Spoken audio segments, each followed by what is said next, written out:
Don't you dare look at me with those lying eyes, you worthless piece of trash! Judge Harold Whitman's voice drips with venom as Maya Johnson simply tries to meet his gaze. His face contorts with disgust. You think you can waltz into my courtroom wearing that pathetic costume and fool anyone? I see right through you. He pounds his gavel like a weapon. I hereby accuse you of theft, Miss Johnson. $3,000. Just another ghetto rat who couldn't keep her dirty hands off honest people's money. Your Honor, Maya's voice cuts through his tirade, calm and precise. This proceeding is highly irregular. Shut your mouth! Whitman roars. You don't speak unless I tell you to speak, criminal. I've been cleaning filth like you off these streets for 20 years. Maya's manicured fingers tighten on her expensive briefcase. Her eyes flash, not with fear, but with something far more dangerous. Have you ever watched a predator forget they might be facing an apex hunter? Judge Whitman straightens his black robes like armor, his eyes gleaming with predatory satisfaction. Since this defendant clearly thinks she can waste my time with lies and theatrics, I'm taking personal control of this case. Maya's court-appointed lawyer, a nervous young man clutching a thin folder, starts to rise. Your Honor, I don't think— Sit down, counsel. This is cut and dry. Whitman waves him off like swatting a fly. When guilt is this obvious, we don't need to pretend there's any mystery here. The prosecutor, a middle-aged woman in a crisp gray suit, exchanges an uncomfortable glance with the defense attorney. This isn't how proceedings normally work. Judges don't typically act as both arbiter and accuser. The defendant, Maya Johnson, Whitman begins, his voice taking on the cadence of a prosecutor delivering opening statements, stands accused of theft in the amount of $3,000 from her employer, Pinnacle Financial Services. But this isn't just about money, ladies and gentlemen of the jury. He pauses dramatically, letting his gaze sweep across the 12 faces in the jury box. This is about the kind of person who thinks the rules don't apply to them, the kind who believes they can take what honest, hard-working people have earned. Maya sits perfectly still at the defendant's table, her pen moving steadily across her legal pad. The gold trim catches the light as she writes in precise, measured strokes. Her handwriting is surprisingly elegant, each letter formed with the kind of discipline that comes from years of practice. On March 15th, at approximately 12:30 p.m., security cameras captured the defendant in the vicinity of the office safe during her lunch break. Whitman clicks a remote, and a grainy black-and-white image appears on the courtroom's display screen. She claimed she was looking for office supplies, but ask yourselves, what kind of supplies are kept in a secure area? Maya's phone, sitting silently on the table, lights up with an incoming call. The contact name flashes briefly. DC office, Director Carter. She declines the call without looking up from her notes, but not before jotting something in the margin. The defendant's behavior that day was, frankly, suspicious from the moment she arrived. Co-workers reported she seemed agitated, nervous. She avoided eye contact with supervisors and spent an unusual amount of time away from her desk. The prosecutor shifts uncomfortably. Your Honor, perhaps we should allow the evidence to speak for itself through proper examination of witnesses. I said this is cut and dry! Whitman's voice booms through the courtroom. The evidence is clear. The defendant's guilt is obvious to anyone with half a brain and a functioning pair of eyes. Maya's lawyer attempts another objection. Your Honor, with respect, the defendant has a right to due process. Due process? Whitman laughs, a harsh sound that echoes off the oak-paneled walls. Son, I've been administering justice in this courtroom since before you were out of diapers. I know what due process looks like, and it doesn't include coddling criminals. He turns back to the jury, his expression hardening. You see, this isn't the defendant's first brush with questionable behavior. Her employment history shows a pattern of job hopping, never staying anywhere long enough to build real loyalty or trust. People from her background, from her neighborhood, well, let's just say they often struggle with concepts like honesty and respect for other people's property.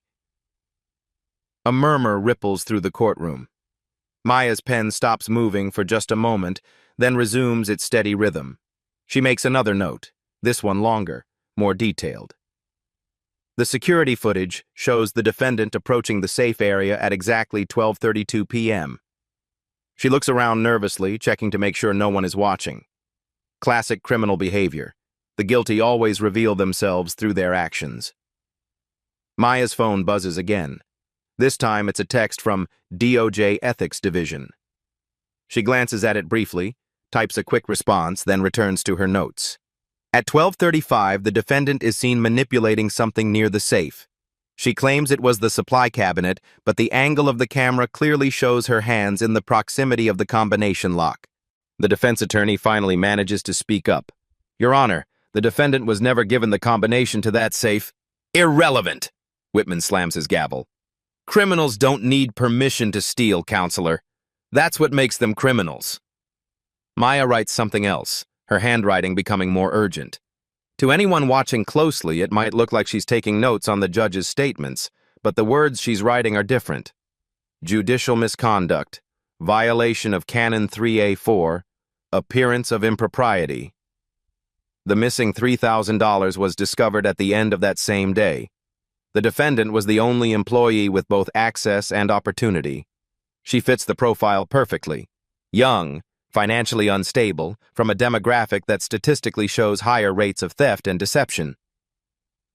The court stenographer looks troubled, her fingers hesitating over the keys as she records the judge's increasingly inflammatory statements. The gallery shifts restlessly, sensing something wrong with the proceedings. Your Honor, Maya's lawyer tries again, his voice stronger now.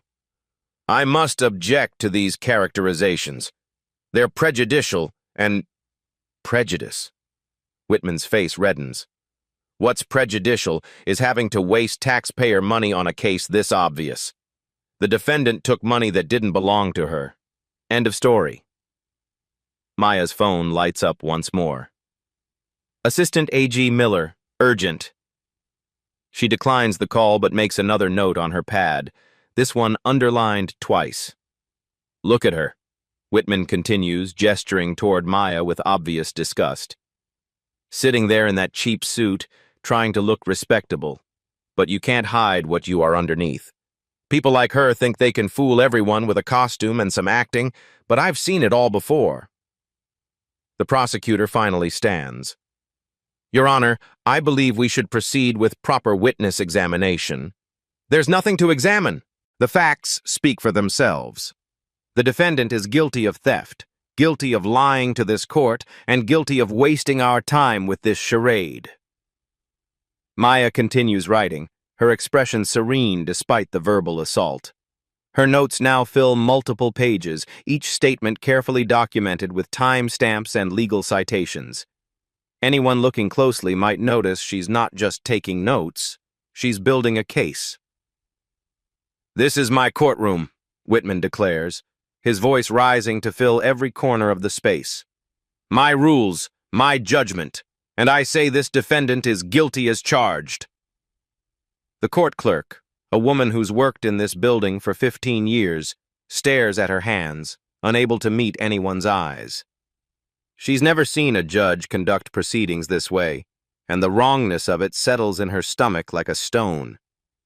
Maya sets down her gold-trimmed pen and looks directly at Judge Whitman for the first time since his opening tirade. Her gaze is steady, calculating, and utterly fearless. Something passes between them in that moment, a recognition that this is no ordinary defendant sitting in his courtroom. Maya rises slowly from her chair, her movement fluid and controlled. The courtroom falls silent, every eye fixed on this woman who's been systematically humiliated for the past 20 minutes. Your Honor, her voice cuts through the silence like a surgical blade. May I address the court? Judge Whitman's eyebrows shoot up in surprise and fury.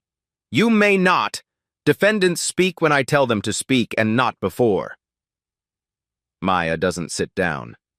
Instead, she tilts her head slightly, studying him with the kind of clinical interest a scientist might show toward an interesting specimen. With all due respect, Your Honor, this proceeding is highly irregular. Her voice carries a quiet authority that makes several jurors lean forward. Under Federal Rule of Criminal Procedure 11, A defendant has the right to address the court, especially when fundamental due process violations are occurring in real time. The courtroom erupts in whispers. Maya's court-appointed lawyer stares at her in shock. Where did his seemingly helpless client learn to cite federal criminal procedure from memory? Whitman's face darkens to the color of old brick. "Don't you dare lecture me about the law, criminal! I've been practicing law since before you were born." "Then you should know," Maya continues with devastating calm, "that Canon 3A of the Code of Judicial Conduct prohibits a judge from acting as both prosecutor and arbiter. You're currently violating judicial ethics standards that have been in place since 1972. The prosecutor's mouth falls open. The defense attorney fumbles for his legal pad, frantically trying to catch up with his client's superior knowledge of courtroom procedure. Maya's phone buzzes against the defendant's table. The screen lights up with a text from Director Carter, DOJ. "Status update needed ASAP." She glances at it briefly, then looks back at the judge with renewed intensity. "Furthermore," Maya continues, her voice gaining strength, "your comments about my background and demographic constitute judicial bias under the Due Process Clause of the 14th Amendment. Every statement you've made is being recorded by the court stenographer and will be subject to appellate review." Judge Whitman slams his gavel so hard the sound echoes like a gunshot.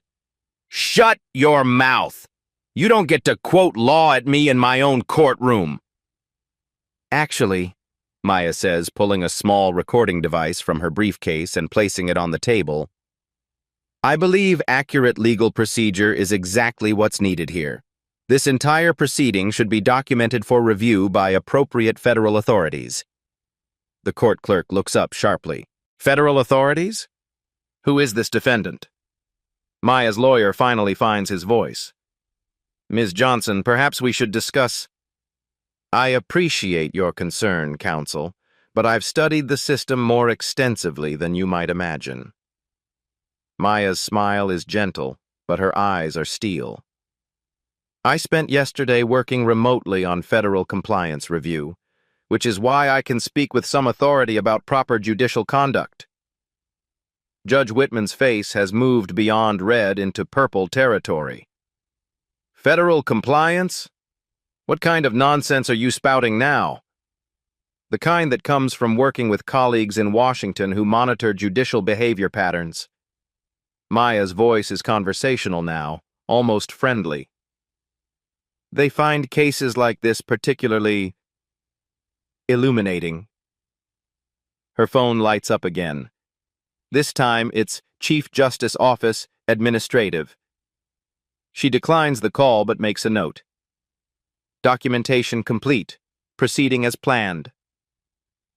The prosecutor stands up, clearly uncomfortable. "Your Honor, perhaps we should take a brief recess to—" "There will be no recess," Whitman roars. "This defendant thinks she can disrupt my courtroom with legal mumbo-jumbo, but I won't be intimidated by some criminal who watched too many law shows." Maya opens her briefcase, the expensive leather one that's been puzzling observers, and withdraws a thick manila folder. "Your Honor, I'd like to formally request that all proceedings be preserved for federal review. Every transcript, every recording, every judicial statement made here today." "Federal review?" Whitman's voice cracks slightly. "What are you talking about?" "I'm talking about transparency, Your Honor. Justice works best in the light." Maya's fingers drum against the folder, and observers notice her nails aren't just manicured.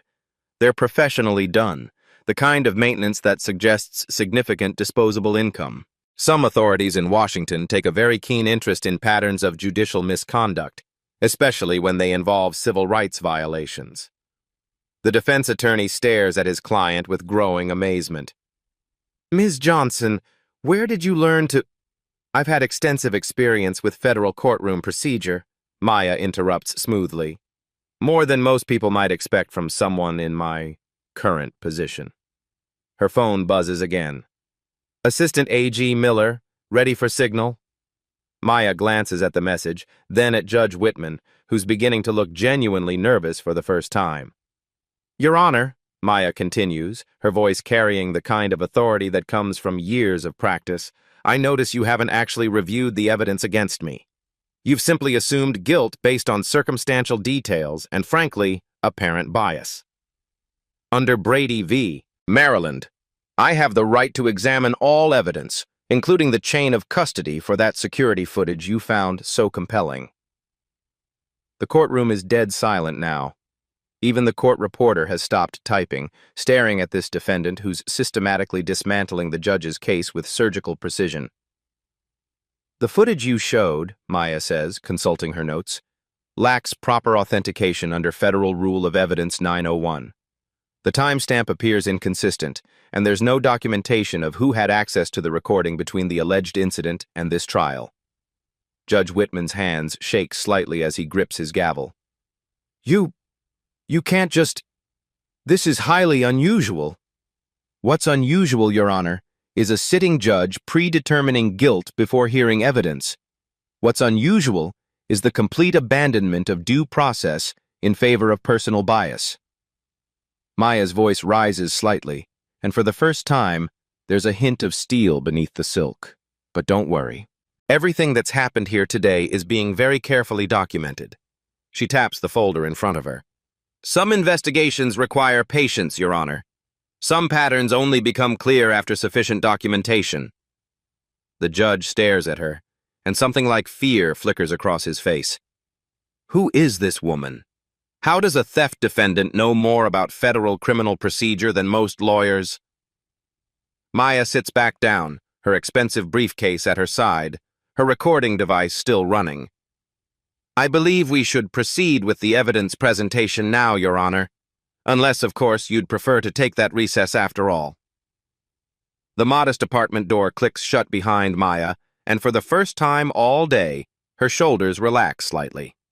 She sets down her expensive briefcase and removes the simple navy blazer, revealing what was hidden beneath, a Department of Justice identification badge hanging from a government-issued lanyard. Maya Johnson isn't who she appears to be. She walks to her kitchen counter, where 3 burner phones sit charging next to a professional-grade recording device still warm from today's use. Her fingers move with practiced efficiency as she connects the device to her laptop, uploading every word Judge Whitman spoke in that courtroom. The first phone rings immediately. Maya answers without looking at the screen. Judicial Integrity Unit, this is Director Carter. How did Operation Whitman proceed today? Maya's voice is crisp, professional, completely different from the measured tones she used in court. Better than expected, Director. The subject took the bait completely. Full documentation captured, including multiple instances of explicit bias and procedural violations. Outstanding. The Attorney General wants a preliminary report by midnight. Are you ready for Phase 2? Maya opens her briefcase and withdraws a thick manila folder labeled Confidential Unknown. Harold Whitman, Federal Investigation. The file is easily 3 inches thick, stuffed with documents, photographs, and transcripts dating back 6 months. More than ready. Today was case number 47. The pattern is undeniable now. She spreads the contents across her dining table like a general planning a final assault. Photographs of other defendants, all minorities, all treated with the same contempt she experienced today. Audio transcripts of inappropriate comments made in chambers. Statistical analyses showing sentencing disparities that would make civil rights lawyers weep. Maya, Director Carter's voice carries a note of admiration. I have to ask, how did it feel being on the receiving end of that? Maya pauses, looking at a photograph of herself from her Harvard Law graduation, standing next to her parents with a bright smile and a promising future ahead. Next to it, an awards plaque. Outstanding Achievement in Civil Rights Prosecution, Department of Justice, 2019. Honestly, it felt like every other case I've prosecuted, just from the other side. The anger, the helplessness, that's what our victims feel every day in Whitman's courtroom. Today just reminded me why we do this work. She moves to her home office, where law degrees from Harvard and Georgetown hang next to commendations from the FBI and the Civil Rights Division. A map of the judicial district covers one wall, marked with red pins showing every courthouse where complaints about Judge Whitman have originated. The pattern forms an almost perfect circle around the poorer, predominantly minority neighborhoods. The second burner phone buzzes. Assistant Attorney General Miller. Maya, I watched the live stream from the courthouse. That judge practically handed us a federal case on a silver platter. That was the idea, Maya replies, pulling up a secure video call on her laptop. Miller's face appears on screen, her expression a mixture of satisfaction and disbelief. 47 documented cases of bias. Statistical evidence showing 300% harsher sentencing for black defendants. Audio recordings of inappropriate racial commentary. And now we have video evidence of him abandoning due process entirely. Maya nods, scrolling through her files. The beauty is, he doesn't know any of it exists. Whitman thinks he's been operating in the shadows, but we've had surveillance authorization on him for 6 months. Every inappropriate comment, every biased ruling, every civil rights violation, all documented with federal precision. She clicks open a file labeled Tomorrow, Phase 2. Inside are blueprints of the courthouse, a list of federal marshals assigned to the operation, and a detailed timeline for the judge's arrest. The theft charge against me is completely fabricated, of course. Pinnacle Financial has been cooperating with us from the beginning. Their CEO is testifying before Congress next month about corporate responsibility in reporting judicial corruption. Miller leans forward on the screen. Maya, I have to say, going undercover like this, subjecting yourself to that kind of treatment, it was above and beyond. Maya looks at her reflection in the laptop screen, seeing not the humble defendant from this afternoon, but the federal prosecutor who's spent 5 years building cases against corrupt judges. Justice isn't always comfortable, ma'am. Sometimes you have to let the system reveal its true nature before you can fix it. She closes the laptop and returns to the dining table, where 47 cases of documented injustice wait for their day in federal court. Tomorrow, Judge Harold Whitman will discover that the woman he humiliated is the same prosecutor who's been building the case that will end his career. The courthouse doors swing open with unusual authority as FBI digital forensics expert Dr. Sarah Martinez enters, her credentials folder already open in her hand. Behind her, 2 additional federal agents take seats in the gallery, their presence immediately shifting the room's energy. Judge Whitman's face pales slightly. What is the meaning of this? I didn't authorize any federal witnesses. Maya's court-appointed lawyer, who suddenly seems far more confident than he did yesterday, stands with newfound authority. Your Honor, the defense calls Dr. Martinez to testify regarding the authenticity of the security footage presented as evidence. Objection! The prosecutor rises quickly, but her voice lacks conviction. Something about the federal agent's presence has clearly rattled her. This witness wasn't on any disclosure list. Dr. Martinez approaches the witness stand with the kind of precision that comes from testifying before federal judges who don't tolerate incompetence. Your Honor, I was contacted yesterday evening by the Department of Justice to provide emergency technical analysis on potentially fabricated evidence. Judge Whitman's gavel hand trembles slightly. Department of Justice? What does the DOJ have to do with a simple theft case? Maya sits quietly at the defendant's table, but observant spectators notice her posture has changed. Gone is the submissive defendant from yesterday. Her spine is straight, her gaze steady, and she's taking notes with the confidence of someone who knows exactly what's coming. Dr. Martinez settles into the witness stand and opens her laptop. Your Honor, I've conducted a comprehensive digital analysis of the security footage presented yesterday. I'm afraid the results are quite troubling. Troubling how? Judge Whitman's voice cracks slightly. The footage has been digitally altered. Specifically, the timestamp has been manipulated to show the defendant in the secure area during her alleged lunch break. However, metadata analysis reveals the actual timestamp places this footage at 2:47 a.m. on a Sunday, when the building was completely empty. The courtroom erupts in whispers. Maya's lawyer nods as if this is exactly what he expected to hear. Furthermore, Dr. Martinez continues, clicking to a new slide, the figure shown in the footage has been digitally inserted. The lighting inconsistencies and pixel degradation patterns clearly indicate post-production manipulation. Judge Whitman's face has gone from pale to green. This is highly unusual. I question the reliability of this so-called analysis. Maya's phone lights up with a text from FBI Director Operational Command. Phase 2 authorized. Marshals in position. May. The second federal agent, a stern-looking man in his 50s, approaches the court clerk and hands her an official document. The clerk's eyes widen as she reads it. Then she immediately walks it to the judge. Your Honor, the clerk's voice is barely above a whisper. This is a federal preservation order. All court proceedings are to be recorded and preserved for Department of Justice review.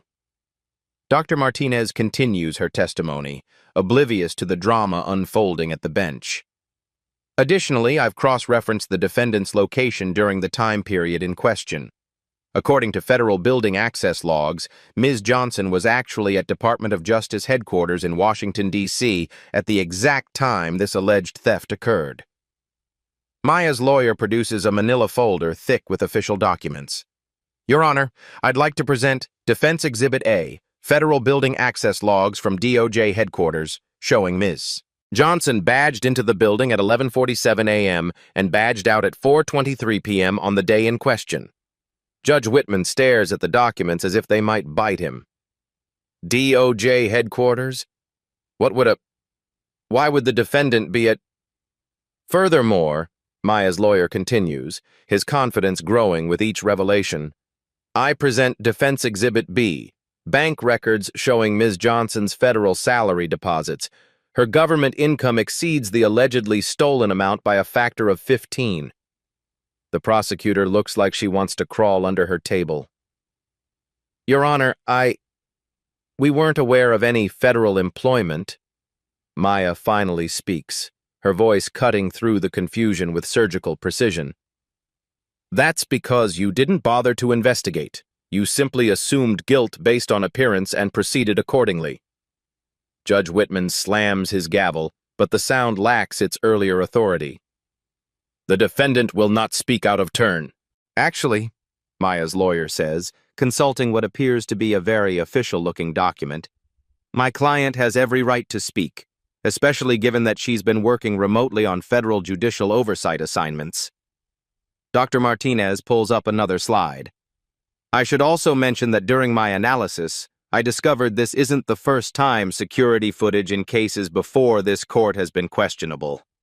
I've identified at least 12 other instances of suspicious digital evidence, all in cases involving minority defendants. The federal agents in the gallery exchange meaningful glances. One speaks quietly into a concealed radio device. Judge Whitman's hands are visibly shaking now. This is all very irregular. I don't know what kind of conspiracy this is, but I won't have my courtroom turned into a circus. Maya's phone buzzes again. U.S. Attorney General, ready when you are. She looks up at Judge Whitman, and for the first time her expression carries something that makes him step back slightly. It's not fear or submission. It's the look of a predator who's been patiently waiting for the right moment. Your Honor, Maya's lawyer says, producing yet another official document, I should mention that I'm not actually court-appointed counsel. I'm Senior Legal Advisor James Morrison from the Department of Justice Civil Rights Division. The courtroom falls dead silent. Judge Whitman's face goes white as bone. Morrison continues, his voice now carrying the full weight of federal authority. I've been assigned to observe these proceedings as part of an ongoing federal investigation into judicial misconduct patterns in this district. Dr. Martinez saves her analysis and closes her laptop. Your Honor, based on my technical examination, there is no credible evidence that Ms. Johnson committed any theft. The entire case appears to have been fabricated. Judge Whitman tries to regain control, but his voice is barely a whisper. This court rejects these federal These outside agencies have no jurisdiction. Maya stands slowly, her movement fluid and commanding. Every eye in the courtroom fixes on her as she reaches for her briefcase, not the nervous gesture of a defendant, but the confident motion of someone who's been in complete control from the very beginning. "Your Honor," Maya says, her voice carrying an authority that makes several jurors sit up straighter. "Before you make any more statements that might further incriminate you, there's something this court needs to know." The federal marshals quietly move closer to the bench. Maya reaches into her briefcase with deliberate precision, withdrawing not just papers, but a leather credential wallet that catches the courtroom light like a weapon. The federal marshals step forward slightly, their hands moving instinctively toward their service weapons. Judge Whitman's voice comes out as a strangled whisper. What are you doing?" Maya stands to her full height, and suddenly the modest defendant who entered this courtroom yesterday is gone entirely. In her place stands a woman with the bearing of absolute authority, her spine straight, her gaze unwavering. "Your Honor," Maya says, her voice now carrying the full weight of federal power, "before you compound your judicial misconduct any further, this court needs to understand exactly who I am." She flips open the credential wallet, revealing a gold federal badge and identification card that makes Judge Whitman's face drain of all color.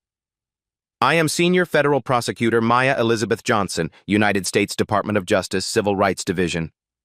Her voice rings through the courtroom like a bell. "And, Your Honor, you're under federal investigation, sir." The courtroom explodes. Gasps echo off the oak-paneled walls.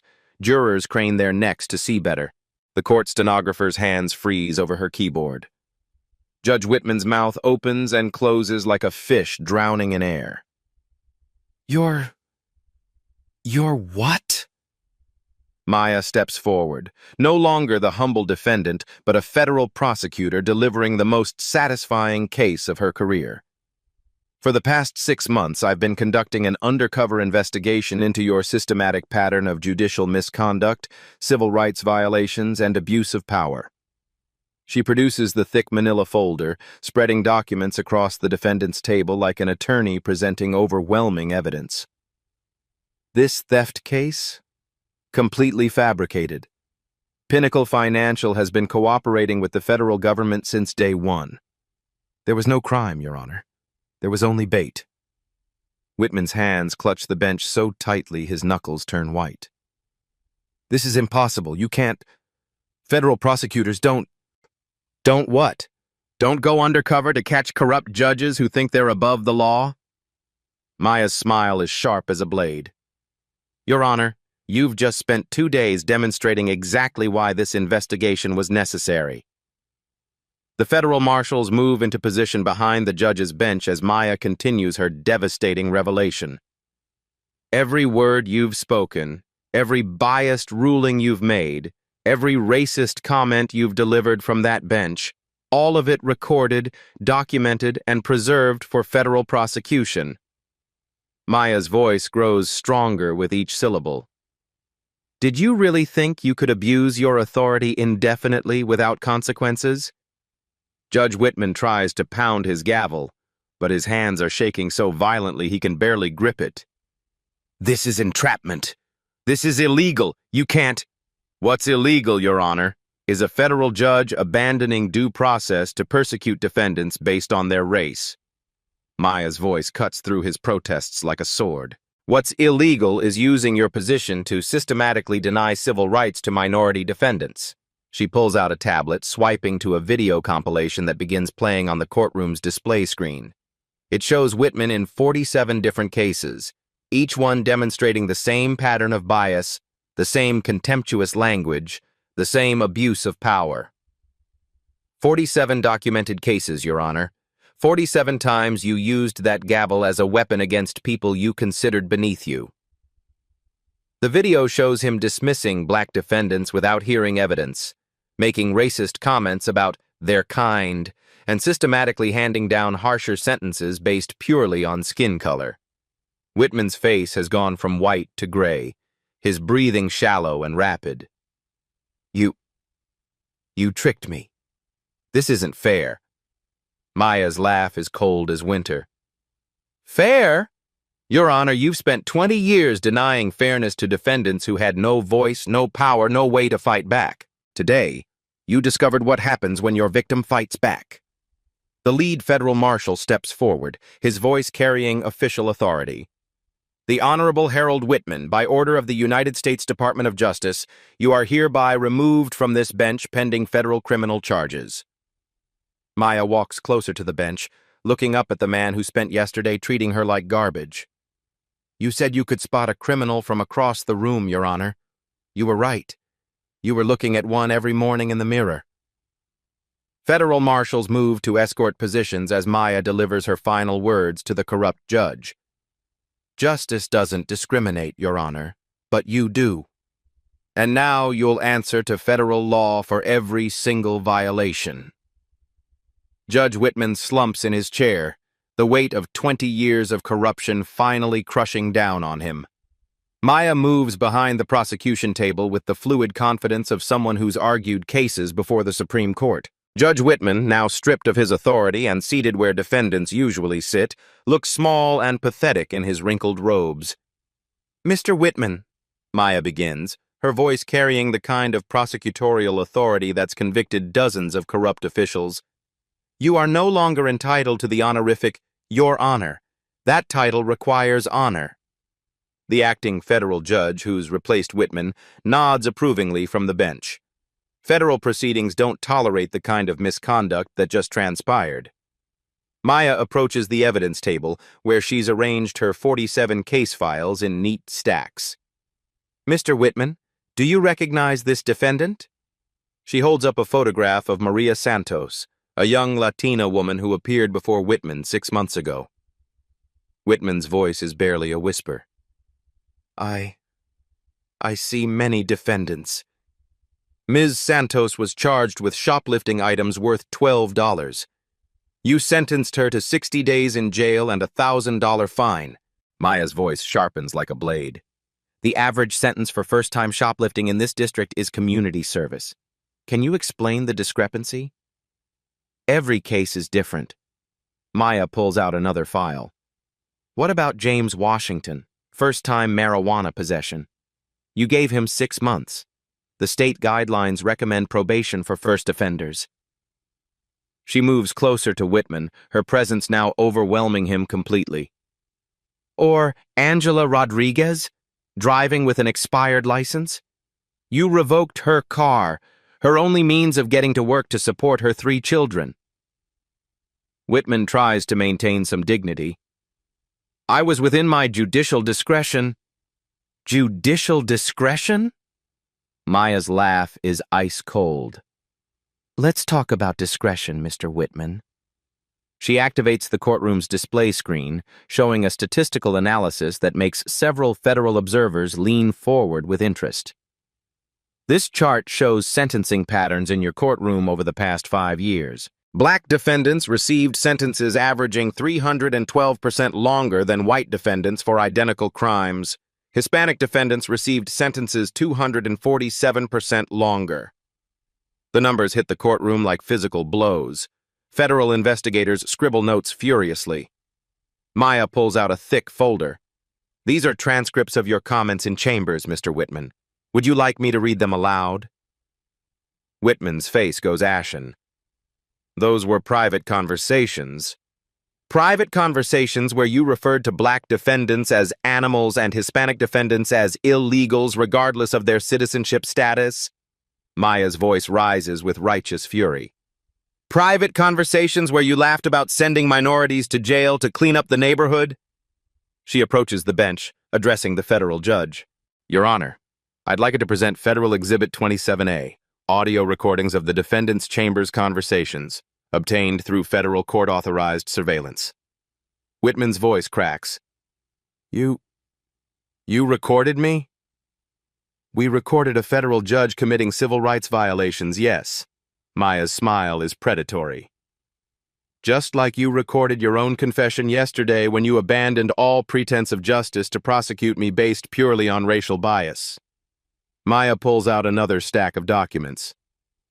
Mr. Whitman, are you familiar with the case of Thomas Jefferson High School v. Board of Education? What does that have to do with anything? You denied a petition for adequate legal representation to 63 minority students whose civil rights were being violated. You called their case frivolous without reading a single page of their legal briefs. Maya's voice builds to a crescendo. Those students were being systematically denied educational opportunities. Your ruling condemned an entire generation of children to substandard education. Why? Because you couldn't be bothered to treat minority petitioners with basic human dignity. Whitman slumps further in his chair. I made judicial decisions based on the law. You made racist decisions based on your personal prejudices. Maya's voice echoes through the courtroom. You turned that bench into a weapon of oppression. She spreads 47 files across the evidence table like playing cards, revealing a royal flush. 47 cases, Mr. Whitman. 47 families destroyed by your bias. 47 people who trusted the American justice system and instead found you. Maya's voice drops to a whisper that somehow carries more power than her shouts. Every single one of these defendants was innocent until proven guilty, Mr. Whitman. But in your courtroom, they were guilty until proven white. Federal marshals step forward as Maya delivers her final prosecution statement. Mr. Whitman, you swore an oath to provide equal justice under law. Instead, you perverted that oath into a license for racial persecution. Today, federal justice catches up with you. The federal judge gavels the court to order as Maya takes her position at the prosecution table, no longer hidden behind a facade, but standing as the full authority of the United States government. Federal marshals flanked the courtroom, their presence a stark reminder that this is no longer Whitman's domain. The United States of America versus Harold James Whitman, the federal judge announces, his voice carrying the weight of true justice. The defendant stands accused of multiple federal civil rights violations under Title 18, Section 242 of the United States Code. Maya rises, her bearing now that of the seasoned federal prosecutor she's always been. Your Honor, the United States will demonstrate that the defendant willfully and systematically denied constitutional rights to citizens under color of law, a federal crime punishable by up to life imprisonment. Whitman sits slumped at the defendant's table, his expensive suit rumpled, his face a mask of defeated comprehension. The man who wielded absolute power yesterday now faces the full might of federal justice. Mr. Whitman, Maya begins, her voice carrying the authority of every wronged defendant he ever silenced, spent 20 years turning the sacred principle of equal justice into a weapon of racial persecution. The evidence before this court documents not just isolated incidents, but a systematic campaign of terror against minority communities. She approaches the evidence table, where 47 thick case files represent 47 shattered lives. Maria Santos lost her job because of his excessive sentence for a $12 shoplifting charge. She couldn't make bail, couldn't afford the fines, and her family fell into poverty. Maya's voice grows stronger with each revelation. James Washington spent 6 months in federal prison for marijuana possession because Mr. Whitman wanted to send a message to his people. James lost his apartment, his job, and his chance at college. The federal judge listens intently as Maya continues her devastating presentation. Angela Rodriguez's car was impounded for an expired license. Without transportation, she lost her job and couldn't take her diabetic son to medical appointments. The child ended up hospitalized because of delayed treatment. Maya turns to face Whitman directly. Each of these cases represents a family destroyed, a life derailed, a constitutional right trampled by your prejudice. Sound? Federal investigators present additional evidence. Financial records showing Whitman's coordination with private prison companies, audio recordings of him bragging about high incarceration rates at judicial conferences, and statistical analyses proving systematic bias beyond any reasonable doubt. The defendant's actions constitute conspiracy against rights under federal law, Maya continues. He used his position to deprive citizens of equal protection, due process, and fair treatment under the 14th Amendment. Chief Federal Judge Patricia Morrison, specially assigned to handle judicial corruption cases, reviews the evidence with the kind of thorough attention Whitman never gave his victims. Furthermore, Maya presents the final piece of evidence. Yesterday's proceedings demonstrate the defendant's complete disregard for constitutional principles. He abandoned judicial neutrality to personally prosecute a defendant based solely on racial animus. Maya's voice rises to fill the courtroom. Mr. Whitman didn't just break his judicial oath, he weaponized it against the very people the Constitution was designed to protect. The federal prosecutor from the Civil Rights Division joins Maya at the table. Your Honor, the United States also charges conspiracy to violate civil rights, obstruction of justice, and abuse of power under color of law. Mr. Whitman's actions constitute crimes against the constitutional order itself. Judge Morrison addresses Whitman directly. Mr. Whitman, you are hereby found guilty on all federal charges. This court sentences you to 15 years in federal prison without possibility of parole. Whitman's shoulders shake as the weight of federal justice crushes down on him. Please, I have a family. I made mistakes, but... Maya's voice cuts through his pleas like steel.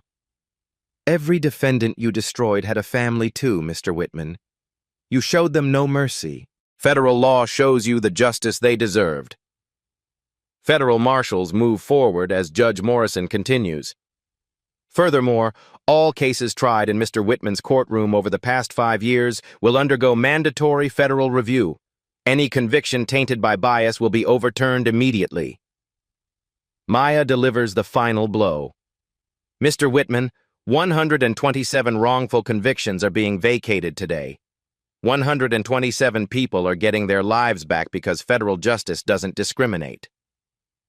The courtroom erupts as families of Whitman's victims realize their loved ones will finally receive justice. Tears flow freely as years of injustice begin to unravel. Additionally, Judge Morrison announces, Mr. Whitman's pension and benefits are forfeited. All assets will be liquidated to provide restitution to his victims. Maya approaches Whitman one final time as federal marshals prepare to escort him away. You said you could spot criminals, Mr. Whitman. You were right. You just never realized you were looking at yourself. Federal marshals place handcuffs on the former judge as Maya delivers her final statement to the court.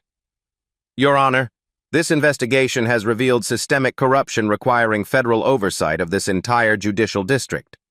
The Department of Justice recommends permanent federal monitoring to ensure constitutional rights are protected.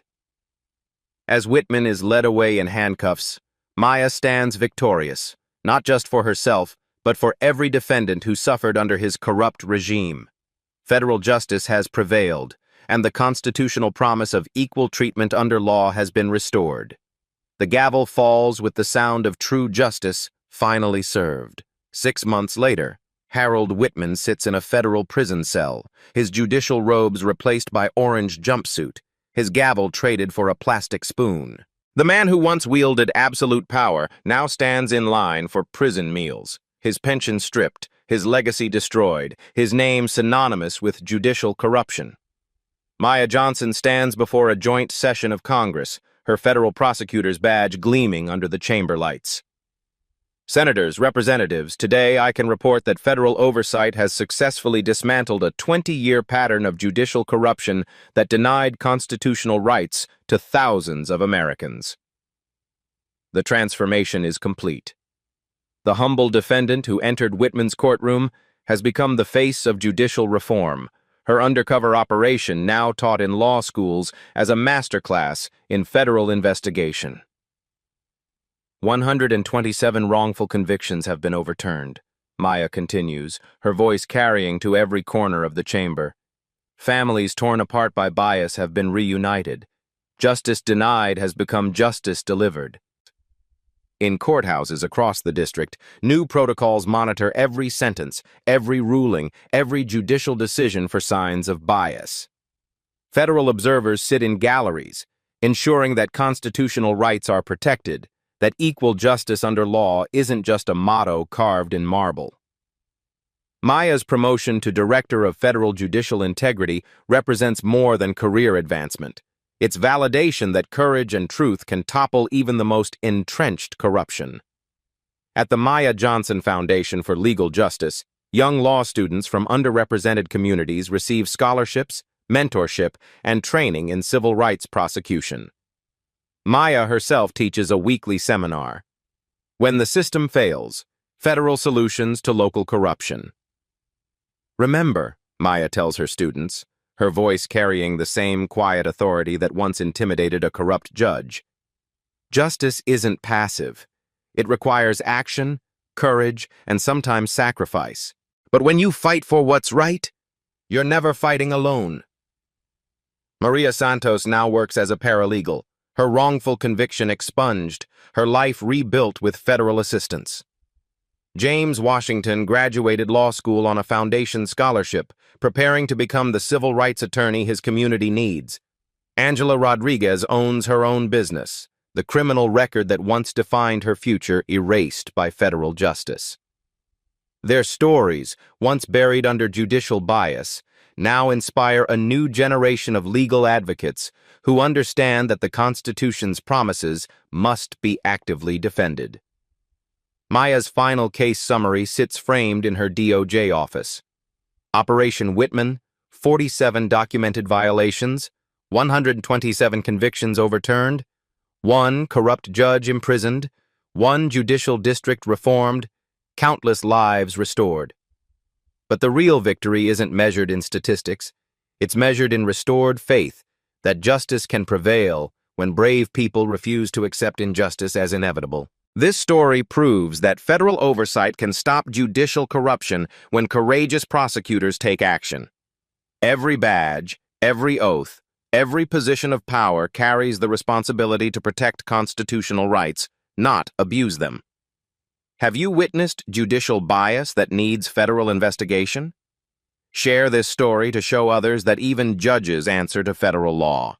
Like and subscribe for more federal justice stories where courage confronts corruption and constitutional rights triumph over prejudice. What case of judicial misconduct would you want federal prosecutors to investigate next? Comment below, because justice depends on citizens who refuse to stay silent when they witness abuse of power. The Constitution protects everyone, but only when people like Maya fight to make that promise real.